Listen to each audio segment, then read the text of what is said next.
Chapter the 7th. The Hat That Judges People. The door swung open immediately before Hagrid could tap a fourth time. A tall, black-haired witch in emerald green robes stood there. She had a very strict face, and Harry's first thought was that this was someone who had never won a beauty pageant. "Professor Hardcastle McCormick, I have delivered the first years," said Hagrid. "Thank you, Hagrid. Your receipt. None of them drowned like last year, did they?" "No, ma'am, nobody not know how. Got lucky this time round." "Wonderful, I will take them from here." She threw the door wide open. The entrance hall was so big you could have fit a whole family of whales inside. The stone walls were lit with flaming torches like the ones at Gringotts, the ceiling was too high to make out, and a glorious marble staircase facing them led out of sight to the upper floors. There was also a full-size statue of a wizard in the middle of the hall, who was pointing upwards and had a very stern look upon his face with a book in his other hand. They followed Professor Hardcastle McCormick across the room. Harry could hear hundreds of voices from a doorway to the left. The rest of the school must already be here, but Professor Hardcastle McCormick shoved the first years into a small, empty chamber off the hall. They crowded in, smashing up against one another so they would all fit, peering about nervously.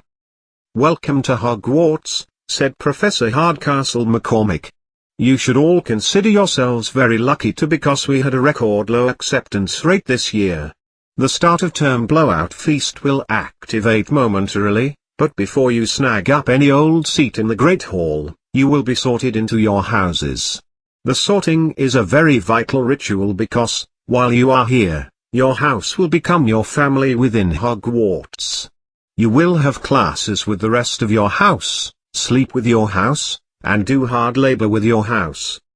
The four houses are called Gryffindor, Hufflepuffle, Viacom, and Slytherin. Each house has its own noteworthy history, and each has churned out stupendous witches and wizards over the years, with the exception of one, of course.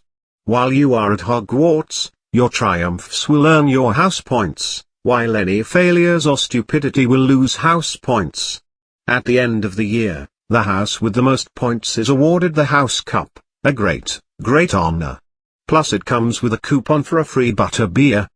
The sorting ceremony will happen in a few minutes in front of the rest of the school. I suggest you all clean yourselves up as much as you can while you are waiting." Her eyes lingered for a moment to Ron's smudged nose.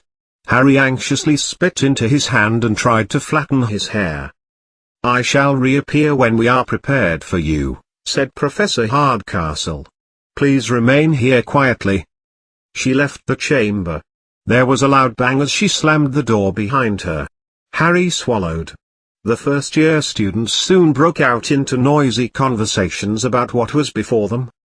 "In what way exactly do they sort us into houses?"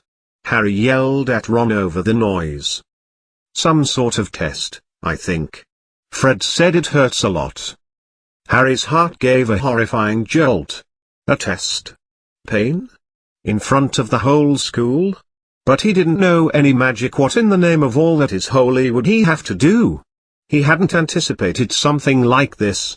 He peeked around and saw that everyone else looked terrified, too. He peeked over at Hermione Granger, who was muttering to herself with her eyes closed a very fast list of what Harry assumed were spells. He tried hard to listen to her, hoping he'd pick up on something, but it was no use. He'd never been more nervous, never. Not even when he had to take a school report home to the Drubbles Norts saying that he'd failed algebra. He kept his eyes fixed on Hermione's lips and ears pointed towards the door. Any second now, Professor Hardcastle McCormick would come back and lead him to his doom. Then something unworldly happened that made him leap several feet in the air. More than a few others screamed.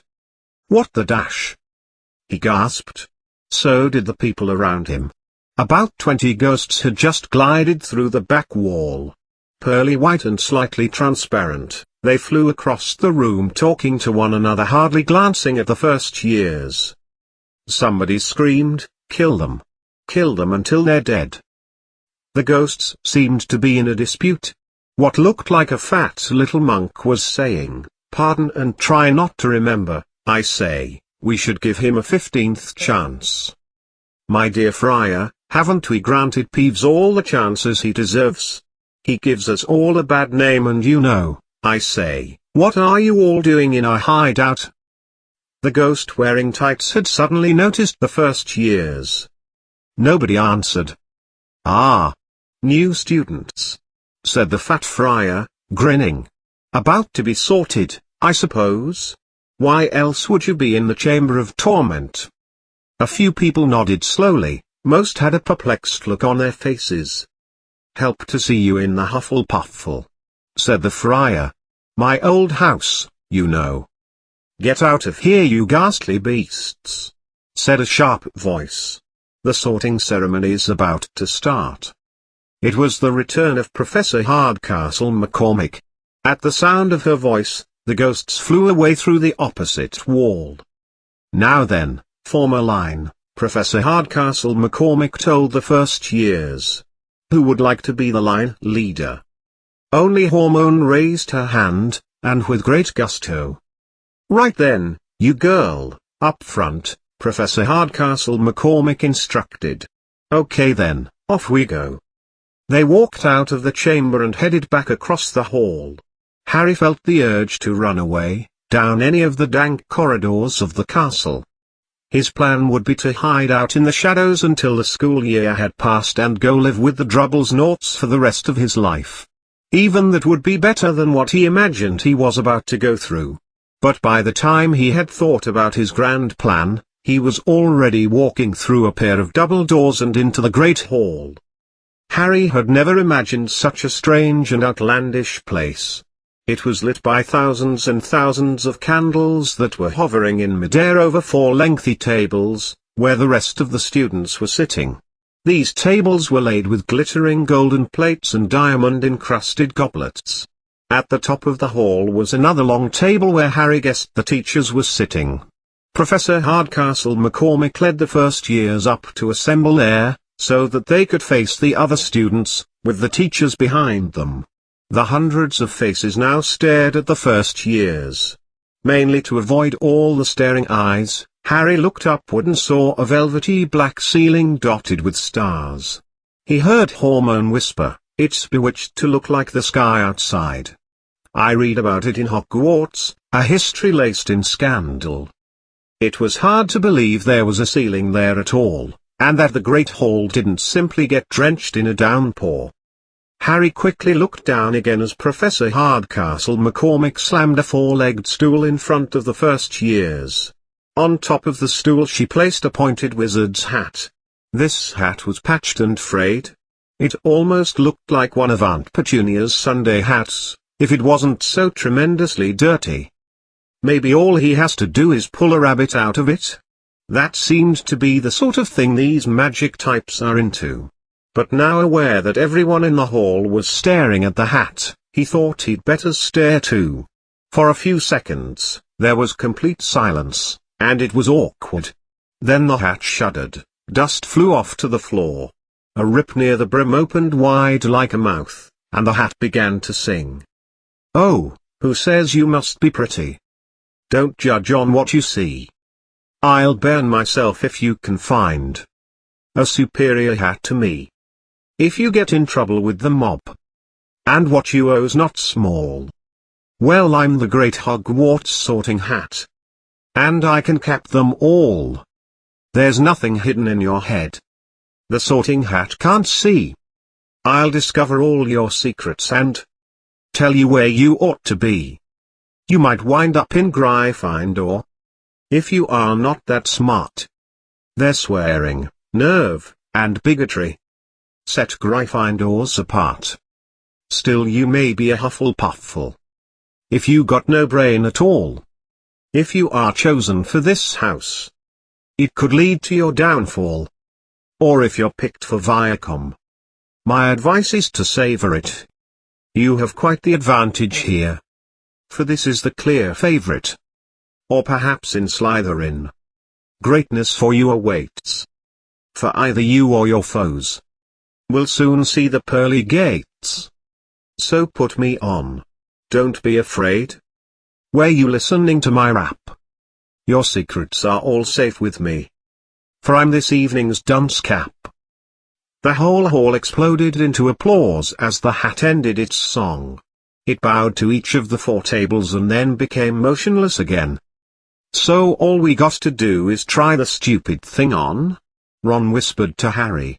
I'll kill Fred. He was going on and on about how we had to wrestle a troll that's set on fire. Harry gave a huge smile. Yes, trying on the hat was a lot better than having to do a spell. But still, he did wish they could have tried it on in the Chamber of Torment without everyone watching. Still, the hat seemed to be asking rather a lot. Harry didn't feel like any of what it said at the moment. If only the hat had mentioned a house for people who felt super queasy, yes, that would have been the one for him. Professor Hardcastle McCormick now stepped forward holding a long roll of parchment. When I announce your name, you will apply the hat and park yourself on the stool to be sorted, she said. Abbott, Hannah. A pink-faced girl with blonde pigtails stumbled out of line, put on the hat, which fell right down over her eyes, and sat down. A moment of silence. A Hufflepuffer, shouted the hat. The table on the right shouted approval and clapped as Hannah went to find a seat at the Hufflepuffle table. Bones, Susan. Another Hufflepuffer, shouted the hat again, and Susan waddled off to sit next to Hannah. Boot, Terry. Viacom. The table second from the left clapped this time. Several Viacoms stood up to shake each other's hands. Brocklehurst, Mandy was gobbled up by Viacom too, but Brown, Lavender became the first new Gryffindor, and the table on the far left exploded with cheers. Harry could see Ron's twin brothers catcalling. Bulstrode, Millicent then turned out to be a Slytherin. Perhaps it was Harry's imagination, after all he'd heard about Slytherin, but he thought they looked like an ugly bunch. He was beginning to feel even more sick now. He remembered being picked for teams during gym at his old school. He had always been last to be chosen, because he was always no good. Finch flatulence, Justin. Hufflepuffle. Sometimes, Harry noticed, the hat cried out the house at once, but others it took a little while to decide.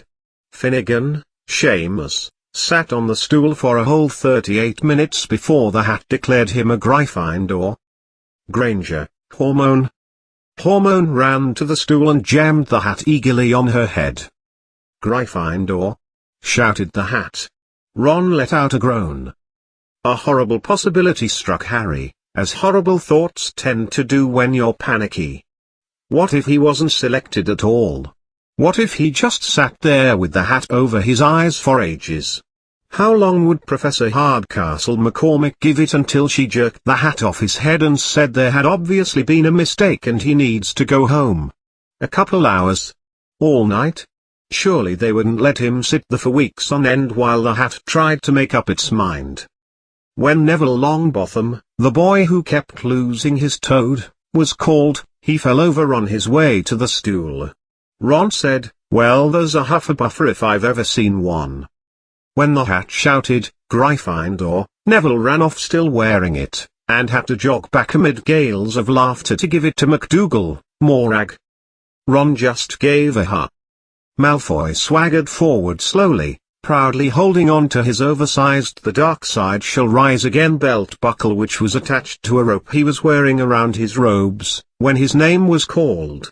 The hat had barely touched his head when it shrieked, "Slytherin." Malfoy went to join Crabbe and Goyle, already selected to Slytherin, and looking mighty satisfied with himself. There weren't many kids remaining until the pivotal moment of truth. Moon, Not, Parkinson, then a pair of twin girls, Patil and Patil, then Perks, Sally Ann, and then, at last, Potter, Harry. Our Lord and Savior. As Harry stepped forward, whispers suddenly broke out all over the hall. Potter. Did she say? The famous Harry Potter? My God, the Wizard King himself. The final thing Harry witnessed before the hat fell over his eyes was the hall full of people scrambling to get a look at him. Next second he was looking at the black inside of the hat. He waited. Said a little voice in his ear. Challenging. Very challenging. Plenty of nerve, I see. Mind is lost, but there's potential. There's a bit of a temper too, my goodness, yes, and a nice yearning to fit in. Now that's interesting. So where shall I put you? Harry pulled the sides of the hat down hard and thought, not Slytherin, not Slytherin. Ouch. Knock it off, kid, or I just might put you in Slytherin, eh? Said the small voice. You could be great there, you know, it's all mapped out in your head, and Slytherin will set you up nicely for greatness, no doubt about that, no? Okay. It's your life, kid, better be Gryffindor. Harry heard the hat shout the last word to the whole hall, which made Harry's ears hurt. He took it off and walked disorientedly toward the Gryffindor table, a loud ringing now in his ear which drowned out the largest applause yet by far. He was so relieved to have been picked, and not being put in Slytherin was pure icing on the cake. Percy the Perfect got up and shook his hand vigorously, while the Weasley twins yelled, "Suck on that everybody, we got Potter. We got the Destroyer." Harry sat down opposite the ghost he'd seen earlier. The ghost patted his arm, giving Harry the sudden, horrible feeling like he'd just plunged it into a bucket of ice-cold water, and the pain was severe. He could see the high table in all its splendor now. And at the very end, sitting at his own little table off to the side, was Hagrid. He saw Harry was looking his way and gave a hearty thumbs up. Harry, still getting over the effects of the icy pain, just sat there with a look of panic on his face. Hagrid, though, just assumed he was in a bit of shock from going through the sorting experience. Harry continued to look around, and there at the epicenter of the high table, in a large very over-the-top golden chair, sat School Bus Dumbledore. Harry recognized him at once from the card he'd won from the chocolate frogs on the train. Dumbledore's silver hair was the only thing in the whole hall that reminded him we were all going to die one day. Harry picked out Professor Quirrell, too, the nervous man from the Leaky Cauldron. He was looking very shifty-eyed in an oversized American cowboy hat. And now there were only 4 people in line to be sorted. Thomas, Dean, an African boy who towered over even Ron, joined Harry at the Gryffindor table. Turpin, Lisa, became a Viacom associate, and then it was Ron's chance. He was pale green by now. A second later the hat had shouted, "Gryffindor." Harry golf clapped with the rest as Ron collapsed into the chair next to him. "Well done, Ron, excellent," said Percy Weasley arrogantly across Harry as Zabini, Blaze, was made a Slytherin. Professor Hardcastle McCormick rolled up her scroll and snatched up the sorting hat. Harry stared down at his empty golden plate. He was starving, the snacks he had on the train seemed like eons ago. His stomach gave a little gurgle. He couldn't take it much longer, so he snuck a handful of Betty Bott's every flavor beans still in his pocket. The resulting flavor was not pleasant, but swallowed it anyway to attempt to soothe his hungry appetite. School Bus Dumbledore had gotten to his feet. He was beaming at the students, his arms opened wide, as if he was about to give a very lengthy speech. "I'm a man of few words," he said. "Any questions?" Nobody moved. Good. He sat back down. Everybody burst into applause and cheered. Harry didn't know what to think of it. "Is he a bit bonkers?" he asked Percy uncertainly. "Bonkers?" said Percy airily with a slight chuckle. "You bet, off his ruckus he is. Deranged is more like it. Want some fries, Harry?" Harry's mouth plunged open. The dishes in front of him were now overflowing with food.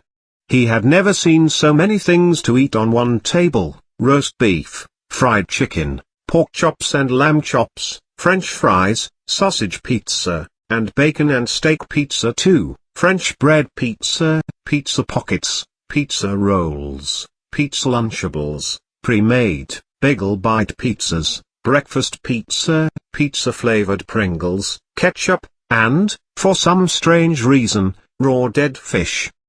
The Drubbles Noughts pretty much starved Harry. He'd never been allowed to eat as much as he liked. Bubba had always taken anything that Harry really wanted, even if it made him sick.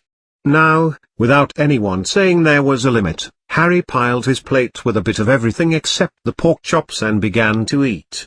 It was all pretty mediocre, despite looking rather delicious. "Oh, what I would give for just one slice of that pie," said the ghost, watching Harry stuff his mouth. "Can't you dash?"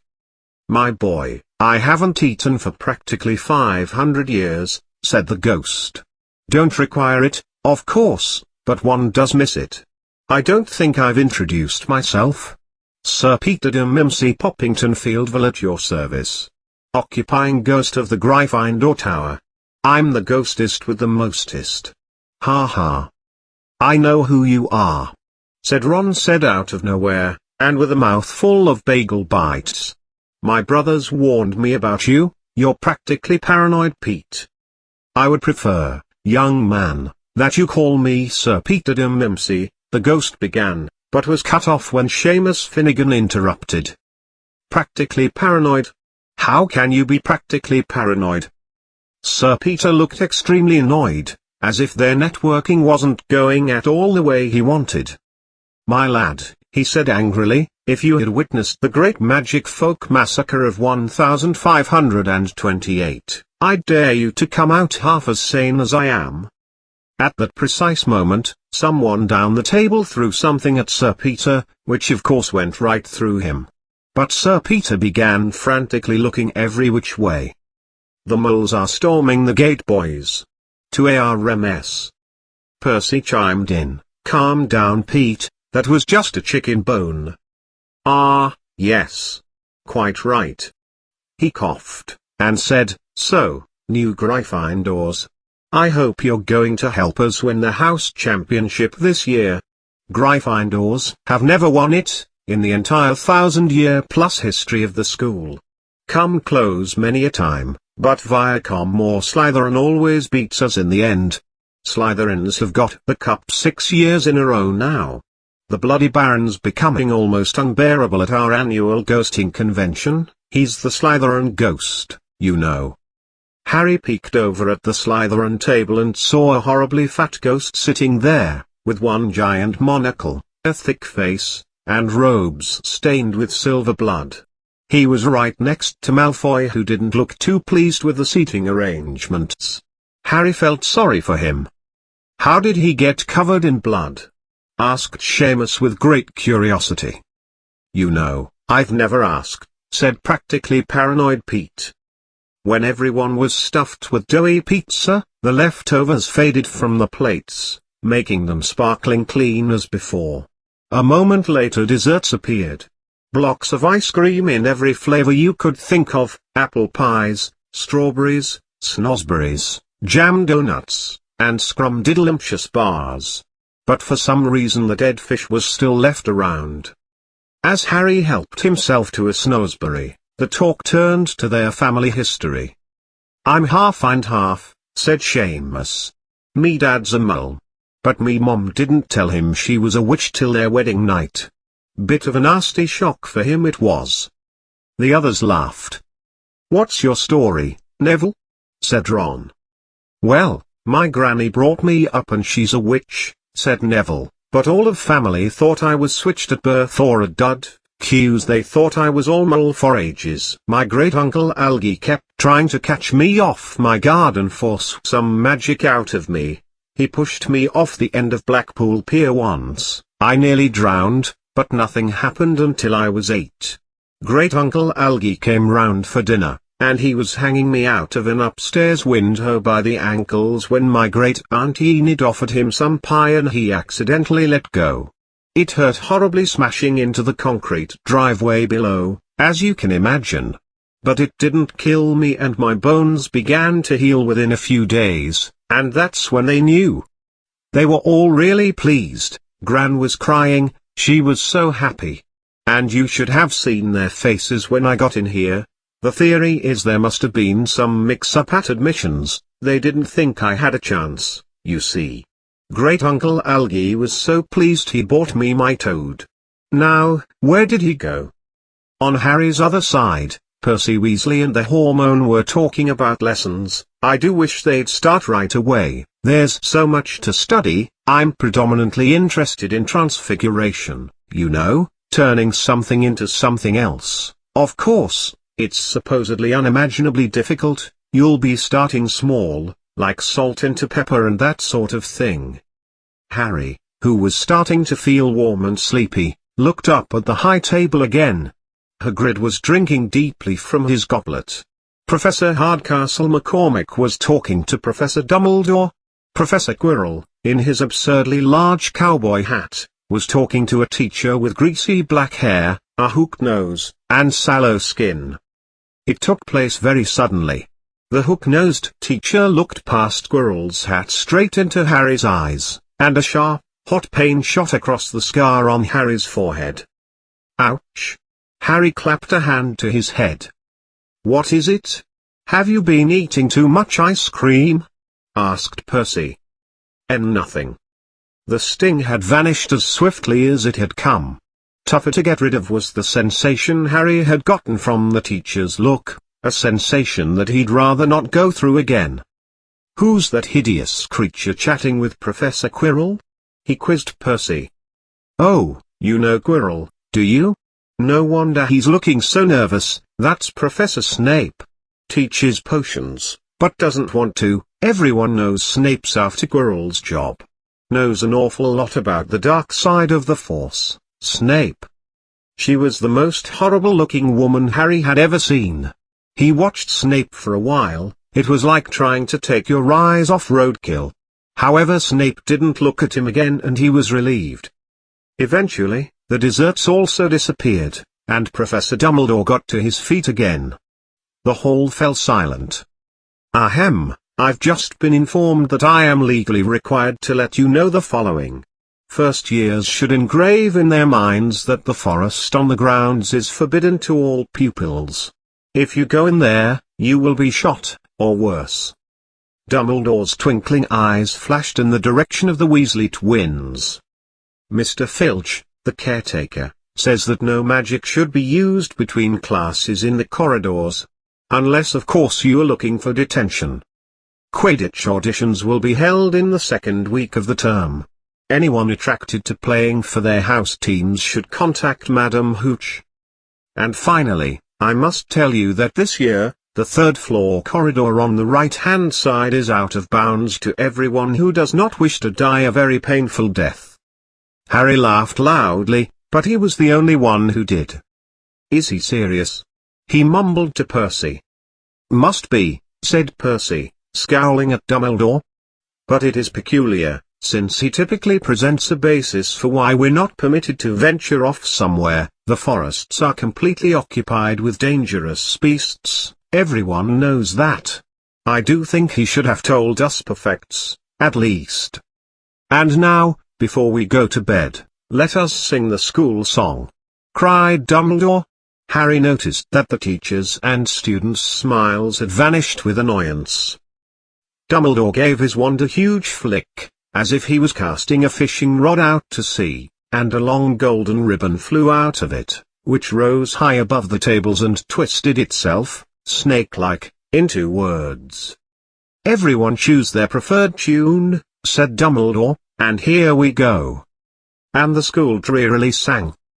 Hogwarts, Hogwarts, Bobogwarts. Bonanafannafo Fogwarts. Teach us something please. Give us a mountain of homework, so our brains don't turn to cheese. And if we had our merry way, there'd be no meals at all. We'd spend our time in the library, and never go to the Great Hall. So teachers, please don't be afraid. Our minds are yours to mold. Please pile on the lectures, or we might as well drop dead cold. Not one person finished the song at the same time. Several moments later, only the Weasley twins were left singing along to a very slow funeral march. Dumbledore joined in for their last few lines, and when they had finished, he was the only one who clapped. "Ah, music," he said, with weeping eyes. "A magic from another realm of what we do here. And now, bedtime. Off you lot, get out of here before I release the hounds." The Gryffindor first years chased Percy, who commanded they follow him out of the Great Hall and up the marble staircase. Harry didn't feel much like walking, he was so full of food, and groaned all the way up the stairs. He was too bothered by this strenuous task to even notice that the people in the portraits along the corridors whispered and pointed as they passed, or that Percy had led them through hidden passageways that wound up making them backtrack 3 times. "Sorry lads, thought this was a shortcut," Percy snickered. They climbed more and more staircases, moaning and dragging his feet, and Harry just about had enough of it and was fully prepared to sleep on the stairs when they came to a sudden halt. A bundle of steak knives were floating in midair ahead of them, and as Percy took a step toward them they started flying towards him. Percy quickly drew his wand and screamed, "Come on knives, do the locomotion." At this point, the cutlery came to an instant halt no more than a few inches away from some of the first year's heads. Percy waved his wand to the left then down, and the steak knives followed his movements until they were safely on the ground. Percy picked up one of the knives, which had green slime all over it. "Peeves!" Percy whispered. He raised his voice, "Peeves, how dare you, show yourself!" A loud, rude sound, like a giant whoopee cushion, answered. "Do you want me to go to the bloody Baron?" There was a pop, and a large see-through green blob with a face and 2 little arms appeared, floating in the air.